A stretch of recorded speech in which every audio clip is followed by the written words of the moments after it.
So, Doug, if you can kick things off. Happy to do that, Jacob.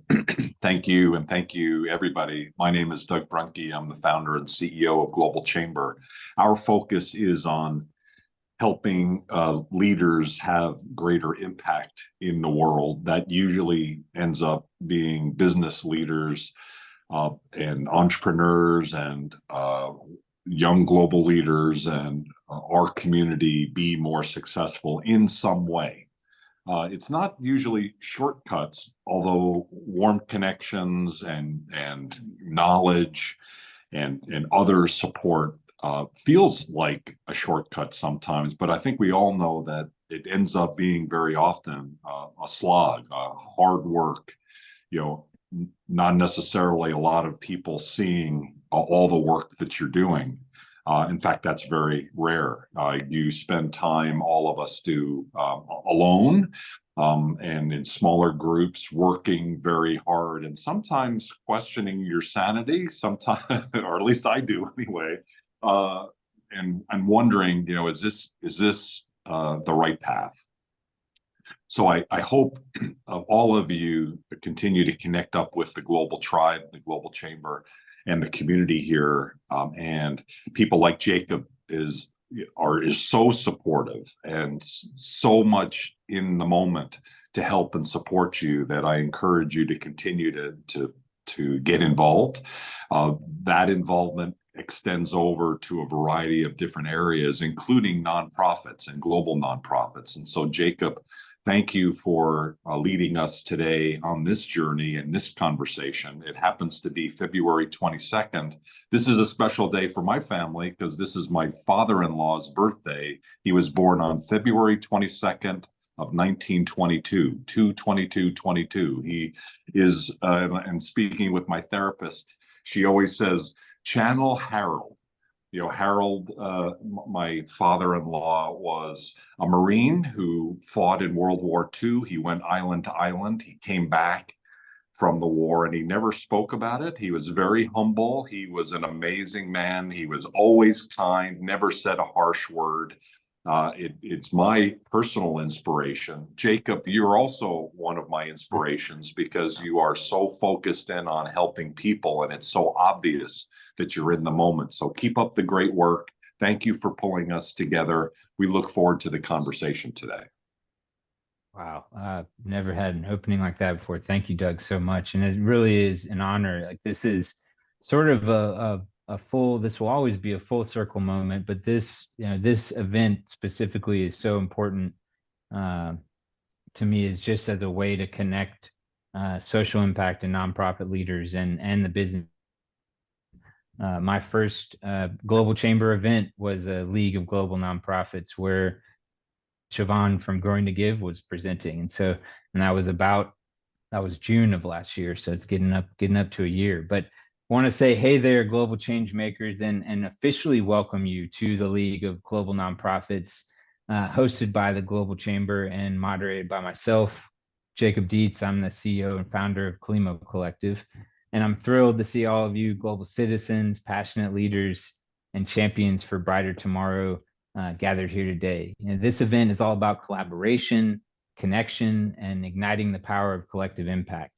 All right, so let's face it, our world is facing some hefty challenges. Just turn the news on.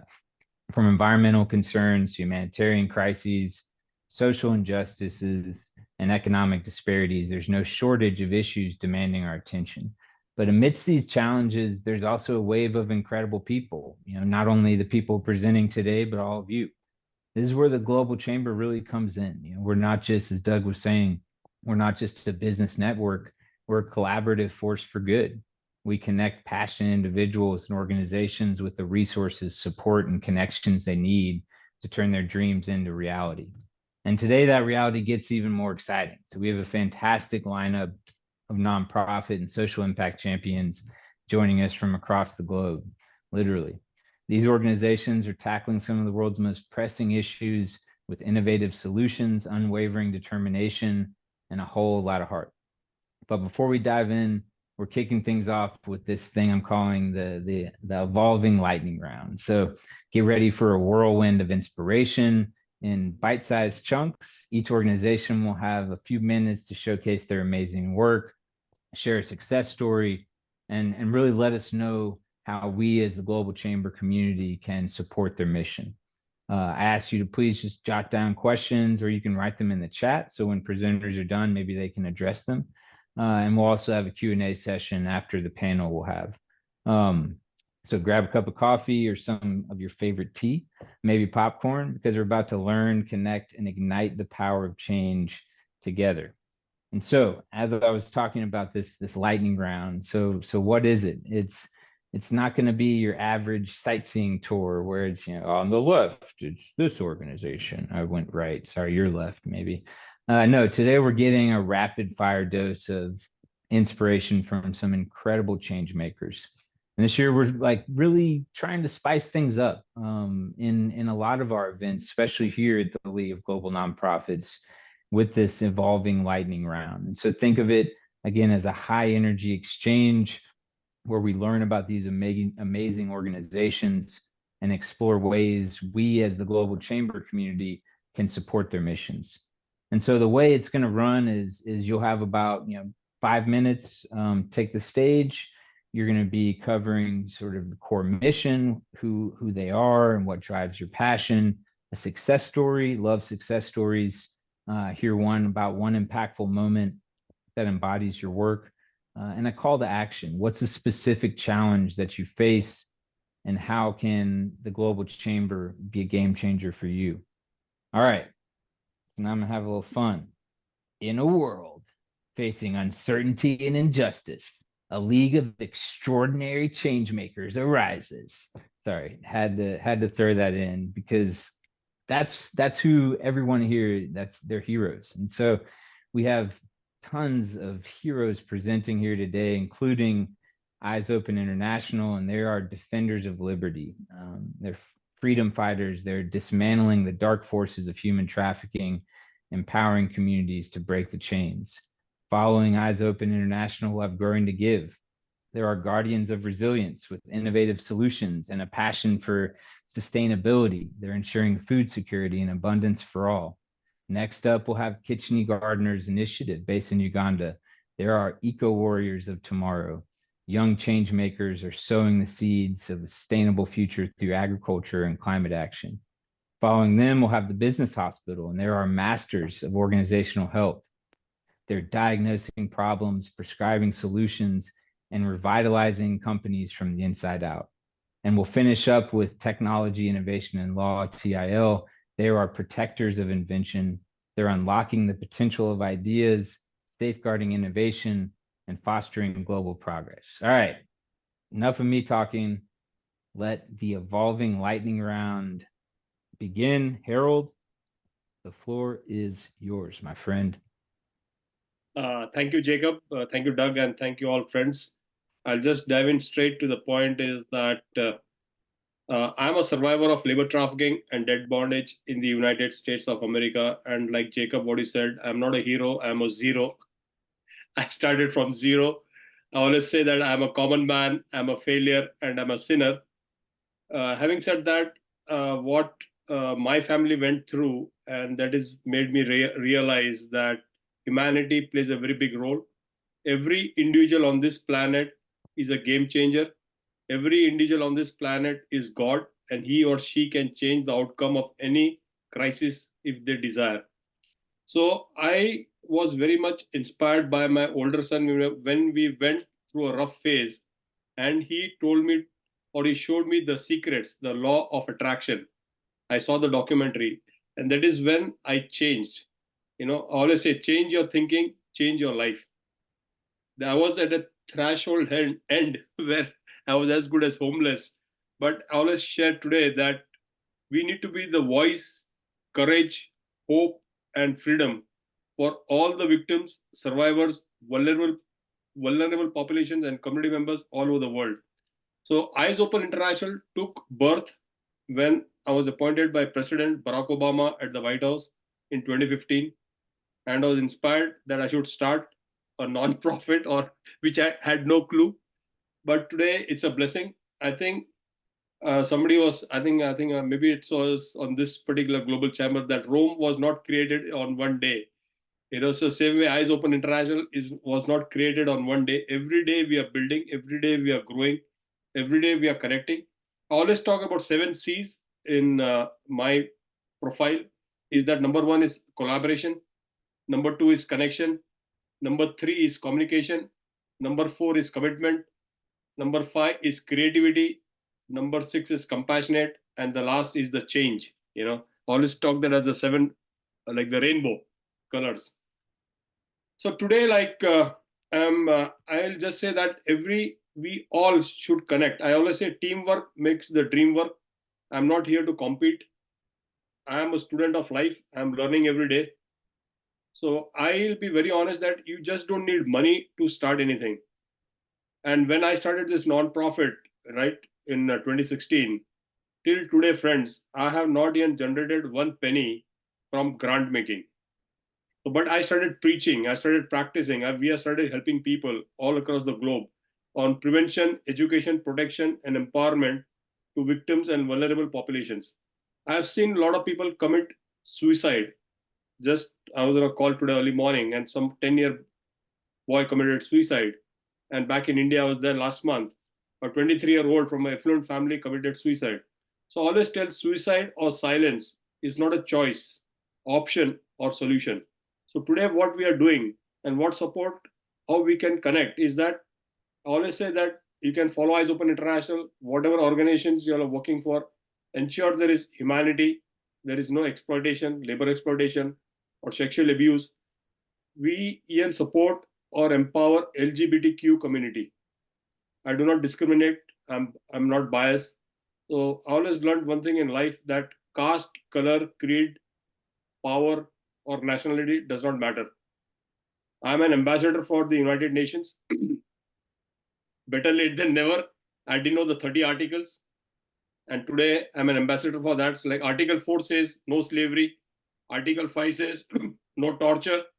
Article 1 says that everyone is born free and equal. So once everyone is empowered with these 30 articles, automatically you get the power. You get the power to change. So thank you very much for supporting Eyes Open International. And I'm really happy and proud to be on this team. And I was in Bombay. That is where I met, again, one of the Global Chambers delegates, Manoj. So I like this way the networking is. Like today, when I'm interacting with Global Chambers friends, it feels like I'm just in a small town in my village, but people are all across the world. So it makes it so unique. So thanks to Doug, thanks to you, Jacob, and Cesar, and all my friends. Thank you very much. God bless Global Chambers. Harold, incredible inspiration. And I know, Harold, you have some other really exciting news and events coming up soon. Do you want to mention those really, really quickly? Yes, I would. Thank you very much, Jacob. Eyes Open International is organizing a human trafficking conference on labor trafficking or labor exploitation on May 2nd. It's a Thursday in Cincinnati at National Underground Railroad Freedom Center. And this is the first time a brown-skinned guy or a survivor is organizing this event. This has been my dream project. It's very close to my heart. I would appreciate, I think Doug, or I think they can share the RSVP link. It is in person also, and delegates can join virtually also. So please do come in person. It's at National Underground Railroad Freedom Center, the first museum in the world on slavery. And by God's blessing, they put my story in that museum. And the exhibit's name is Shine a Light. So thank you very much. And please share this flyer and this promo in your network with your friends, families.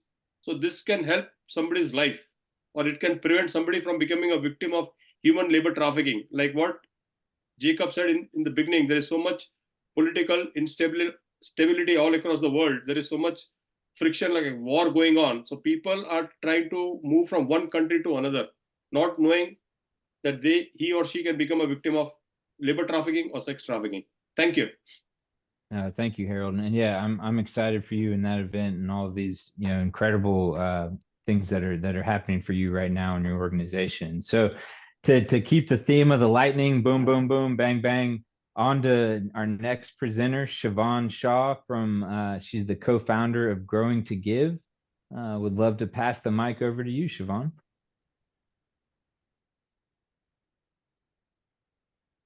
Thank you, Jacob and Harold. What you're doing is amazing for child trafficking. So bless you, and I wish you much success.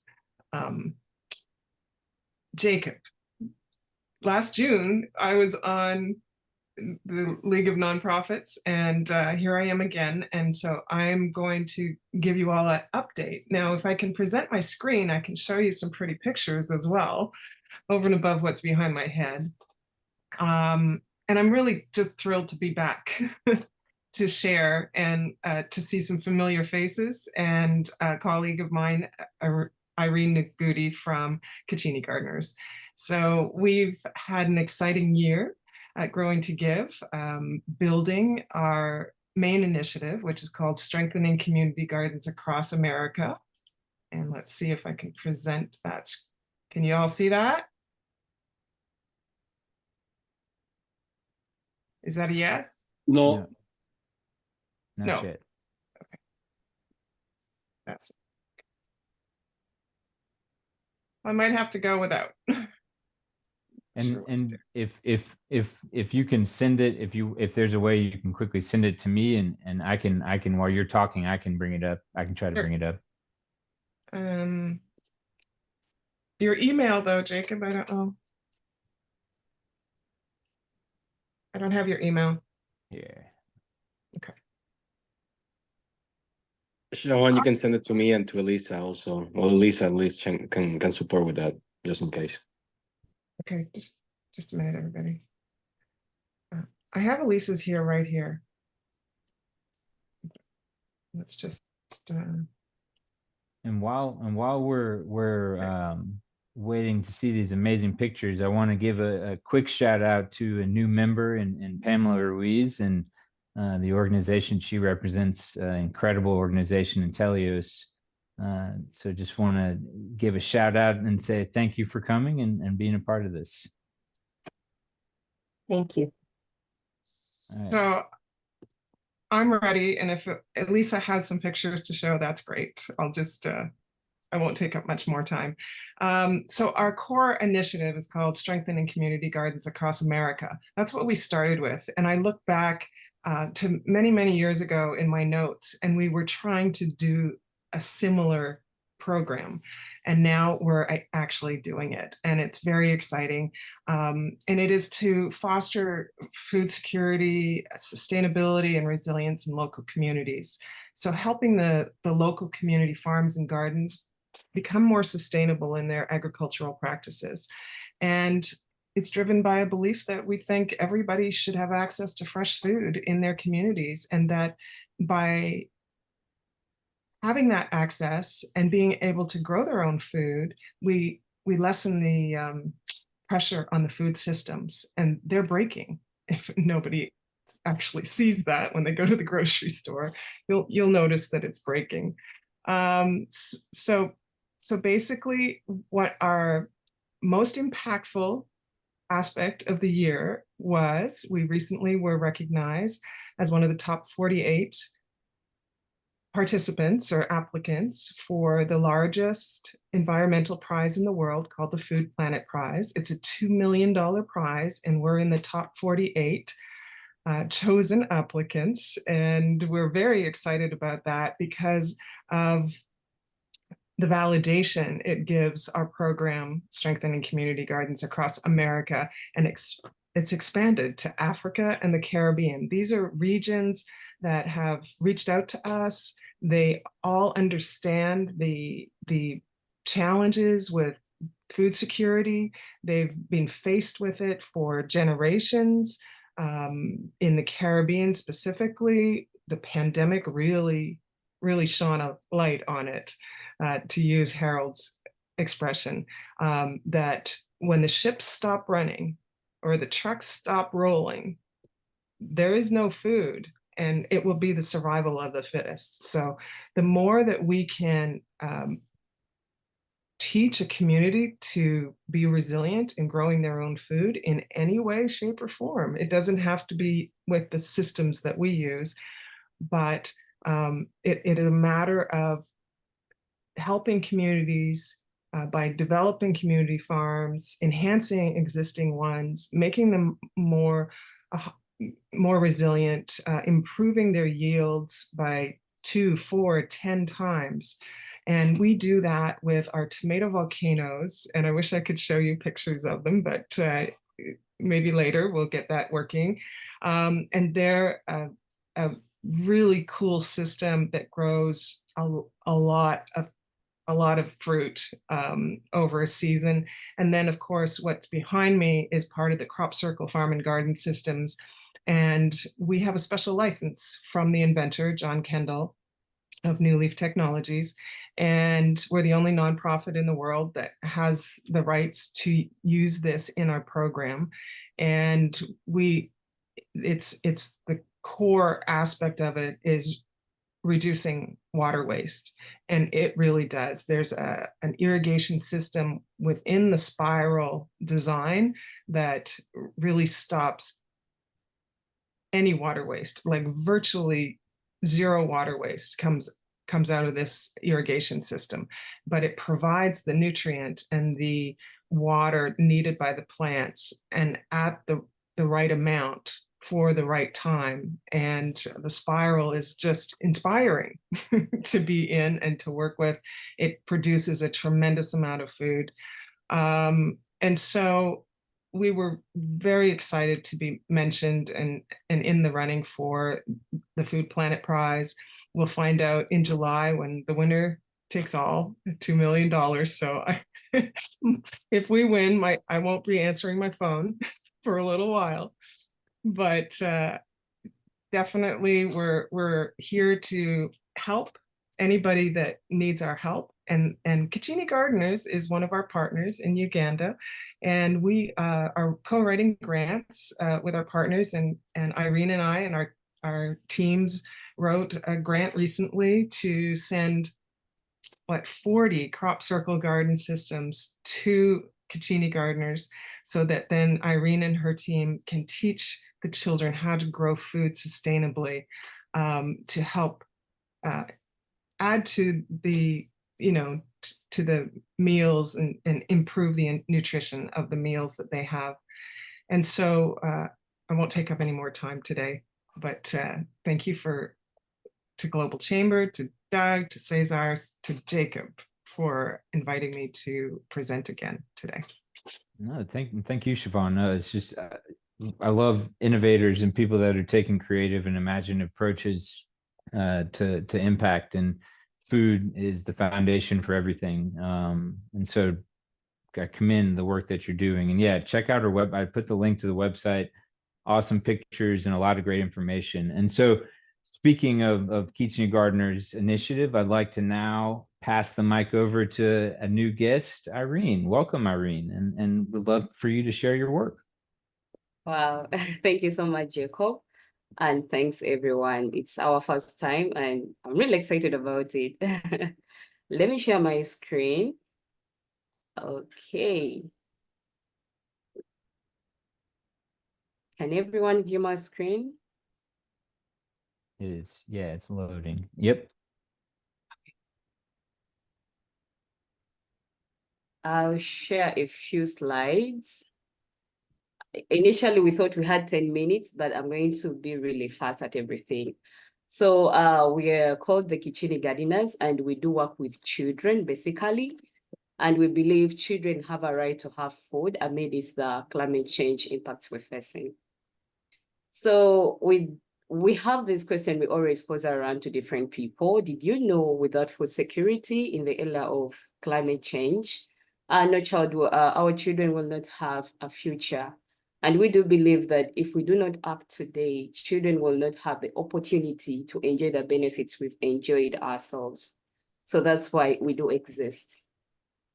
I grew up in a rural community, but later had to move to a peri-urban setting. But we faced the challenges of land use changes, high cost of living, and environmental degradation. And with that, we were tasked by our mother to always leave school in the evening, collect soils from our dumping site in order to fill up sacks to grow our own vegetables. So what I'm doing today is related to my own life, my life story, how I grew up, and knowing the relevance of having healthy food next to you. So we do introduce this to children who are facing challenges of having at least 2 meals a day.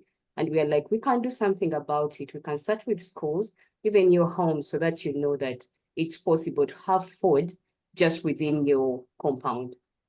Those are one of the schools we're working with. So our vision, it's a global community, and we believe every child should enjoy and learn about safe food and a healthy planet within the garden. We believe if we try to do everything practically, the children will learn and take it on to the generations to come after us. And we believe that in our mission, we have to help children learn and lead on a greener future. We've all seen the challenges we're facing today, and we cannot just stay silent. Can we teach the children so that they can be the future leaders, heading or leading the transformation that we long to see? We do work with children from the ages of 8 to 16 years on sustainable gardening, climate education, and conservation. And below, we work on SDGs 2, 13, 15, and 16. We believe through the garden we can address this, and we are promoting peace within our own communities. Though we have limited resources, we shouldn't fight for food. Let us use the little we have in order to survive. Those are some of our beneficiaries. Just as Siobhan shared, we're still using the traditional way of gardening, but we're helping them add on the produce they have because they have the land, but because of the climate change effects, and in particular, I'm talking about the droughts, you find that they have lost hope. Most of the families, they feel like when they grow, nothing comes back to life. So we are like, no, we can go back to the traditional way of growing our own food, practicing mulching if possible. And if we can practice this and have food, all is well. Then we do teach the communities, we use storytelling, we invite people, youth from universities to share their stories, their career in environmental conservation and advocacy to inspire these children. Then we do send out call to action messages to the world, but in particularly climate change. We've so far worked with 500 children, and this is one of our beneficiaries. Her name is Shamila, and she's among the few children who have grown their own vegetables and are selling them to the market. And it feels so amazing that she used this money to purchase books to go back, to report back to school for this term. And we are inspired to do more. So more success, we've printed out books about climate change, My Planet Volume 1. I'll be really glad to share a copy of what we have. We've tried to encourage them to be part of world competitions and share what they know. And currently we've been in position besides our own passion, but we've got some projects now we're running, just as the Climate Talking Ambience project, talking about climate change in the simple way children can understand and act. Then just a seedling project. How about you receive a seedling and grow your own food? And these are some of the call to action messages I talked about earlier. No child should go hungry. And these are messages we keep on spreading around school. We have moments to share about these messages, what they mean to the children, so that they can teach other children and their parents back at home. So for these girls, they're like, no child should go hungry. So what we seek today, basically, we have challenges of resource mobilization.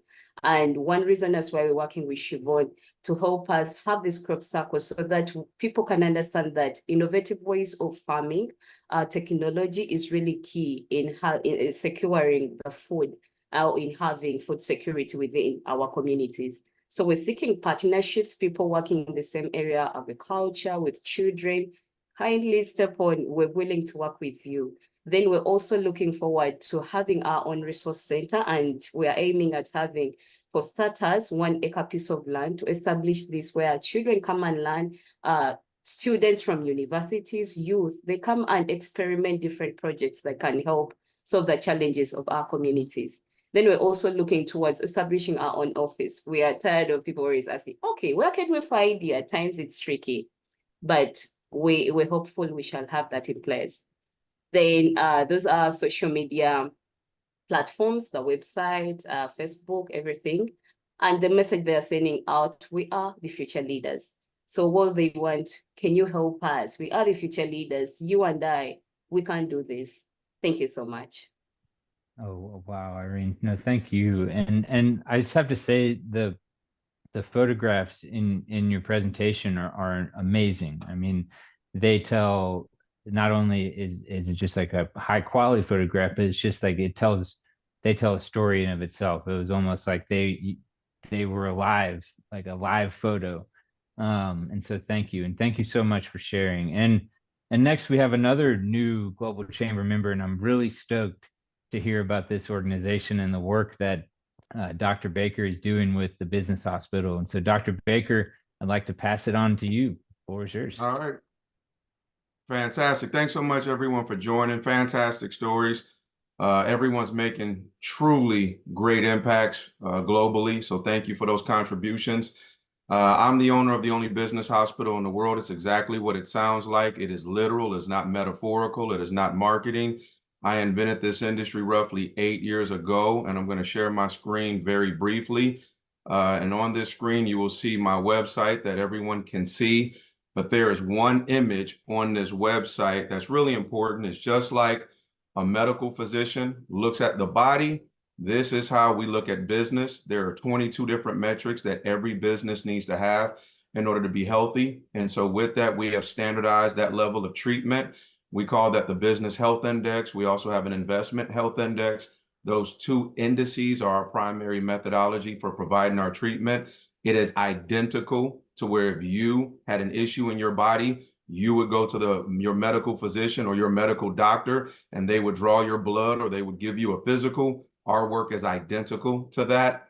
We are made up of primarily 2 nonprofits and 1 for-profit, but the Business Hospital Institute is our 501c3, which is our business intelligence. Essentially, this is where all of our information comes in, where we analyze it, we synthesize it. That helps us understand how to perform treatment to a business. And then that information goes into the business hospital itself, which is our 501c6, which is our membership-based version of the entity. And so just like insurance carriers will have in and out of network, if you are familiar with that, this allows our patients to be in network, and then we take those outcomes from the treatment, and that gets pushed back into essentially the Business Hospital Institute for additional learning. We provide treatment in 14 countries, or at least we have, in over 1,200 patients. We've only lost 2 businesses on our watch, essentially meaning that we understand what it takes in order to reduce business morbidity. When we say business morbidity, meaning we don't want businesses to fail. We don't want them to die.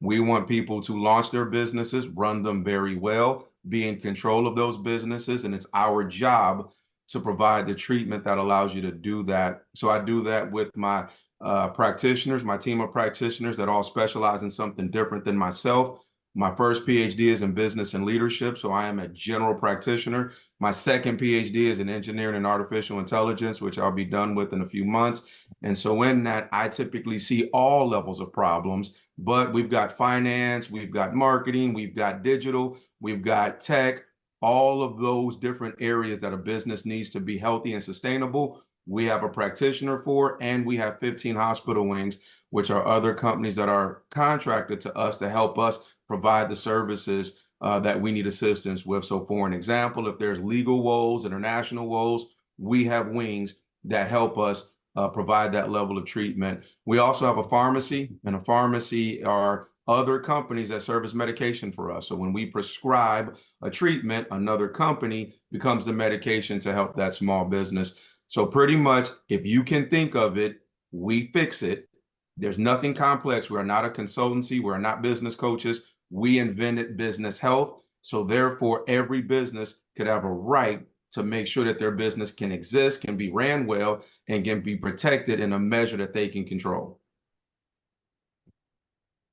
Whew. Let me tell you, man, that Dr. Baker, thank you. And thank you for creating this and inventing like that. That is so innovative, imaginative, and spot on, impactful. And like broad but focused at the same time. And I love how it is. I mean, I'm blown away, and would love to support and help you be able to expand your impact however I can. No, but thank you. Wow, that's awesome. Thank you for that, Jacob, and thank you for the comments. We do appreciate it. We only exist to make sure that you don't fail. We don't do anything else but that. All day, every day, I take the burdens of your problems so you don't have to have them anymore. Yeah.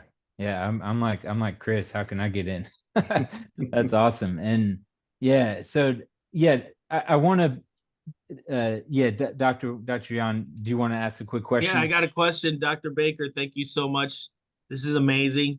Can you share a little bit more about any and all international opportunities and patients that you might see? Yeah, absolutely. So out of those 14 countries, if you can imagine, they've been very diverse. We've done everything from build out nonprofit organizations in the DRC, the Democratic Republic of Congo, to building out tech companies in Australia. I would say one of the most unique that I've ever had to do was build a gold mine in Colombia, South America. We were able to do that without ever going there. We built out 2 mine titles and handled all of essentially every portion of their transactions to their smelting.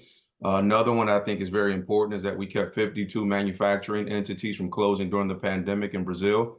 We did all of that in Portuguese. Point is that we've seen probably some of the more unique scenarios throughout the last 8 years that affect us globally.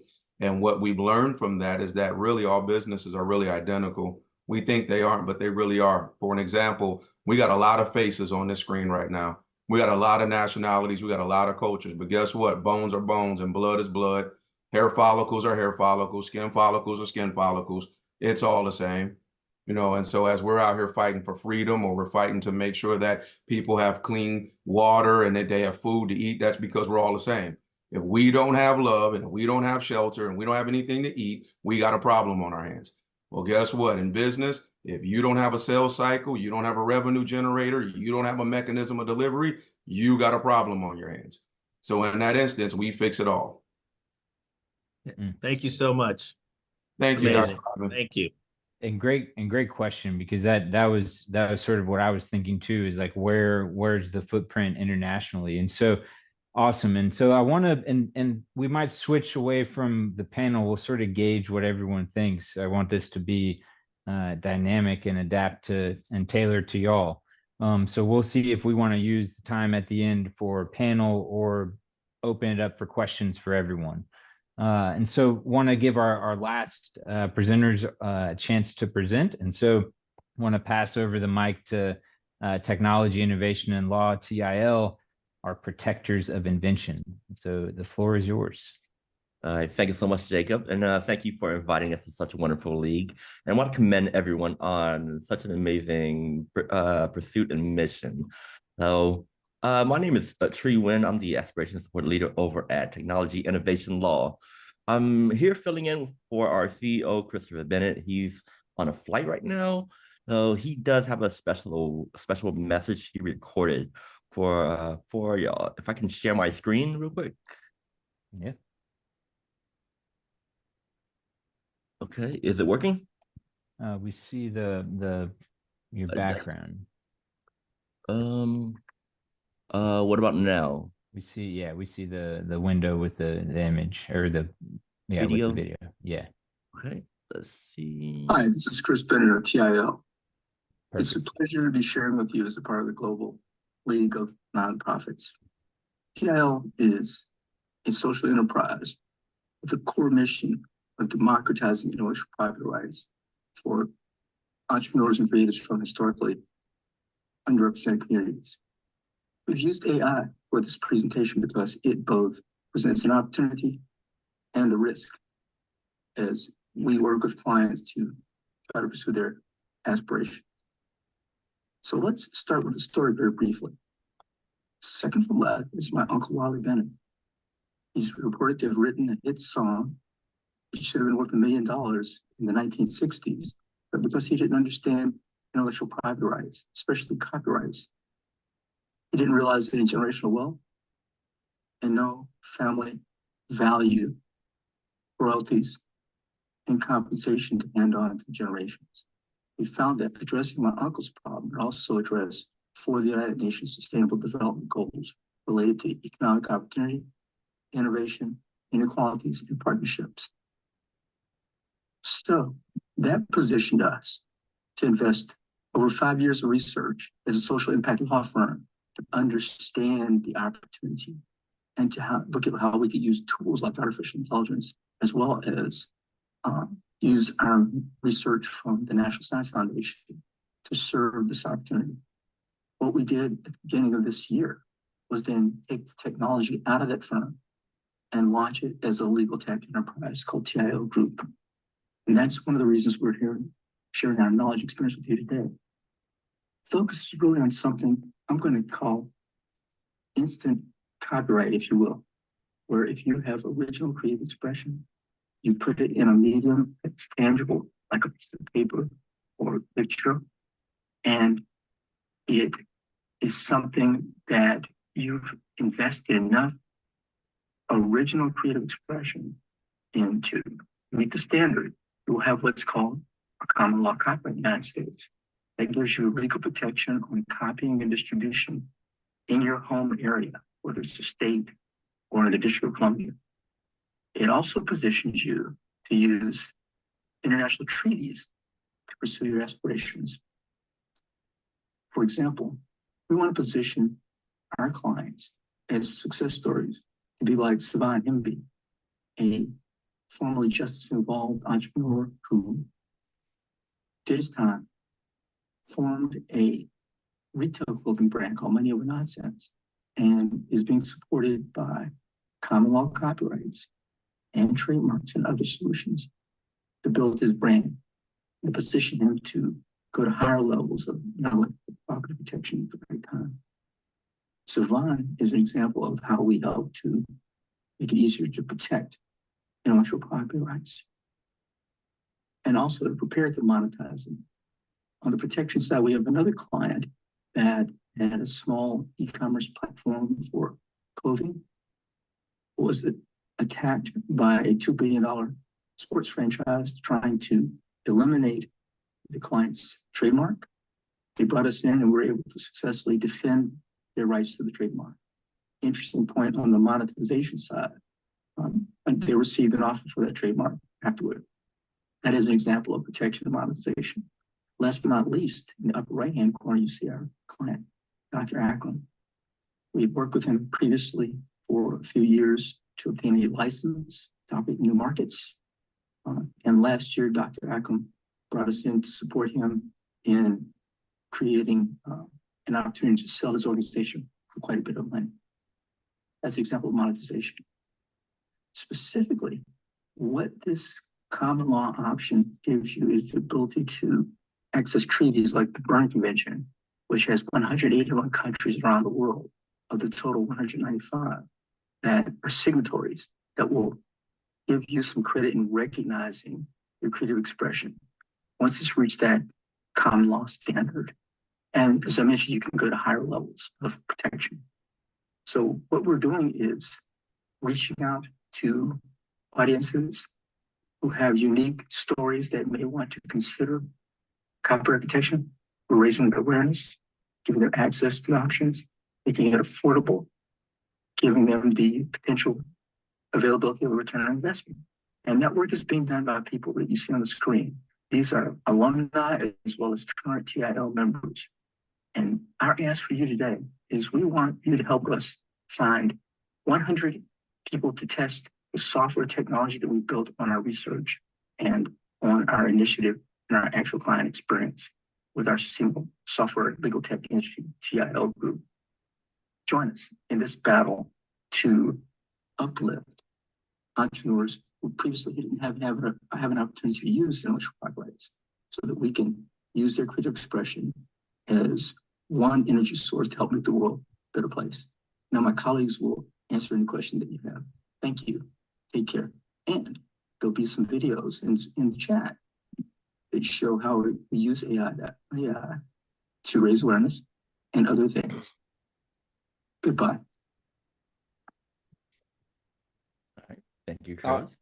Yeah, an awesome tree. And so before, what I want to do is I want to be able to open this up for sort of opening for questions. I want to, instead of directing, I'm going to put the two questions that I had that I wanted to have a panel around in the chat, so everyone can see and marinate on it, think about it for a little bit, can be discussed. But I want to instead open it up to be able for the Global Chamber community to interact and ask questions with our guests today. And so feel free to take yourself off mute, raise your hand.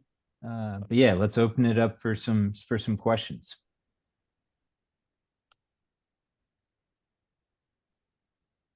Does anyone have any questions? And if there aren't any questions, we can use these questions that I have in the chat sort of as some driving some things that can sort of drive the conversation. And so if someone wants to take on one of these questions of either beyond funding, how the Global Chamber community can tangibly support your missions that might not involve financial contributions, some have been mentioned today, but also evolving this event, evolving the league.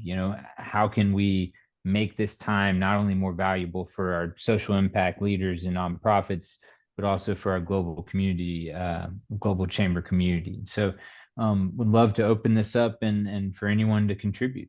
So Jacob, I'm gonna jump in because I believe you started with something that's pretty solid, which is how do we progress or move the needle? A lot of times we may not be certain how that should happen. We just know that we're in the day-to-day of what we're doing and we're so busy trying to progress the actual mission, but we may not be thinking about all the resources that we have available to us. I know that I found myself thinking as I learned about some of the newer businesses are, if we're thinking about sustainability in food, if you will, what needs to happen? Is it more organizations getting involved? Is it more access? Are we dealing with imports and exports? Are we dealing with mission work? I know that off top, there's a myriad of directions we can go in, but from a direct, we have a problem with what would be nice to have if I had a genie and I could rub that genie and it pops out me with a request. What does that actually look like for you, whether it's some of the organizations that spoke today or for any organization that had not spoke? I just want to know what is a help so I can go do something that can help, and maybe we all can. That's excellent question. Siobhan, do you want to approach that? I do, because I didn't get to talk about our call to action. It's something that you asked us to do. And I think that with your question, how can people tangibly support our missions? There's more than just money. It's more than just money. For instance, just the support, we just received a Google ad grant for up to $10,000 a month in free advertising on Google forever, as long as our organization is around. And then they also gave us support of a student team, and their teacher is one of the creators of Google Ads. So we get them for a month or so as they show us how to use this very complicated Google Ads system. But already we're starting to see donations starting to come in. So those are the kinds of things that big corporations can do. And for nonprofits, there's lots of either free apps or systems, Monday.com, you get 10 free seats there before you have to start paying. So that's a good one. We were approached by the Statisticians Without Borders not too long ago to help us develop impact tracking. So for our KPIs, which are key performance indicators. And before I started in the nonprofit world, I had no idea what that was. And so we have a team of people working on helping us develop the tracking for all the projects that we're going to be doing and are doing. And I think that some of the other things that people can do to help nonprofits is if you see a nonprofit, announcing something, please share it. Share it to your friends and to your family. Just let them know about what these nonprofits are doing, because all the people here today and all the whole league of nonprofits that are part of Global Chamber and beyond are all affecting positive change. We're all cultivating something different, bringing our own unique perspective to the world, and we, helping people with that hand up to a better life. And I think volunteering with us, I've had an amazing success reaching out and attracting volunteers for Growing to Give. It's probably one of our strongest suits, because, for instance, yesterday I had a team meeting with our new administration team. These are all people that have experience in all aspects of organization within the administration side of an organization. And I've found that I am getting to a point where I've got so much going on, I'm missing, filing things, and I can't find anything. And so if you can find volunteers, do that. And I can teach anybody how I did it. I went through LinkedIn and I just, put an ad out for volunteers. I started a year or so ago looking for grant writers. I have a grant writing team. I looked for marketers. I have a marketing team now. And we're an all volunteer team. And a lot of the people they cycle in and out, but some of them take initiative because I encourage that, and they then start to take on the marketing department or the grant writing department. And we have a team of legal experts, Fortune 500 lawyers that are available to us on a volunteer basis to help us with MOUs, to help us with the IP, defending the IP for not only Growing to Give, but the systems that we use. So, it's not all about just the financial aspect, because, yes, every nonprofit leader is going to be asking you for money, just like I am today. I'm gonna, if you can, go to our website, growingtogive.org, and hit the donation button and leave $5, $10, $15, $20, $50, $100, that'd be great. But what I really found the value is from the volunteers and the spreading the word about our initiatives. For instance, a lot of people have just, they start talking about our placement in the Food Planet Prize this year. These guys might get $2 million for what they're doing, and can you imagine what they're, they must be doing something right.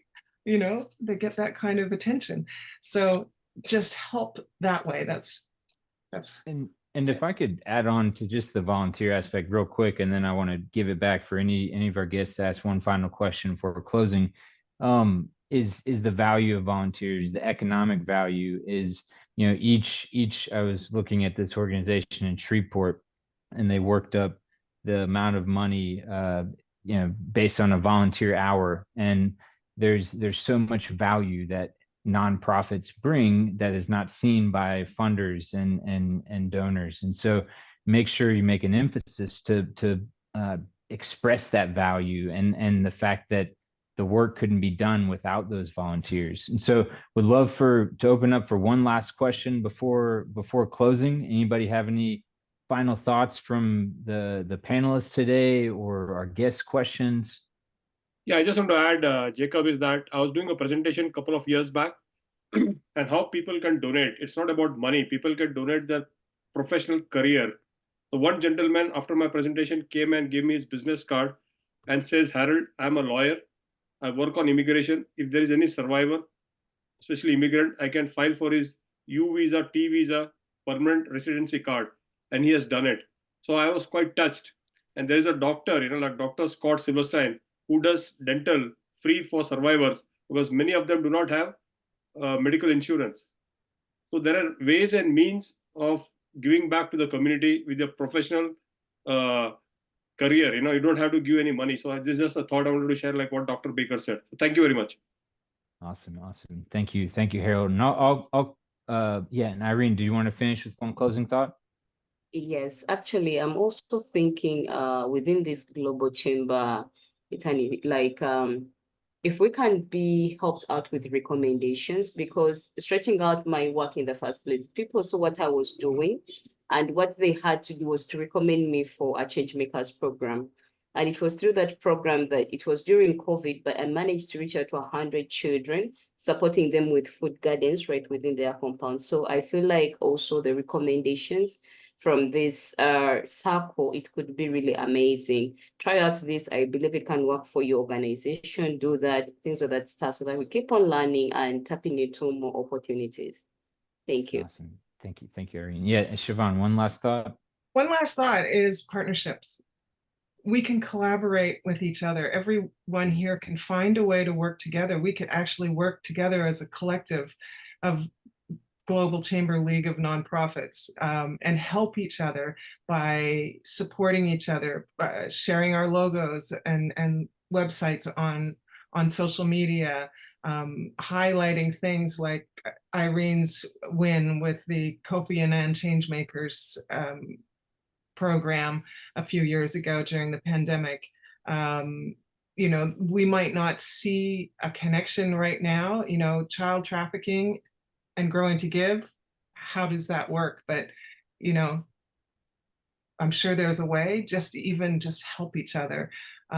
So partnerships are huge. We have developed, one of our strengths is the partnerships that we have for Growing to Give, because there's such a need from the communities for sustainable agriculture that getting local partners is not a problem.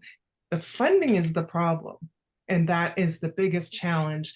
And when you're a new leader in the nonprofit world, in sustainable agriculture specifically for us, people are, you know, it's oh, I got to see that. I can't believe you can grow that many tomatoes. And even if they see it, they're, you know, it's such a different concept that they're, you know, I don't know about that, but eventually we win them over. And because they come and volunteer and they see what we're doing.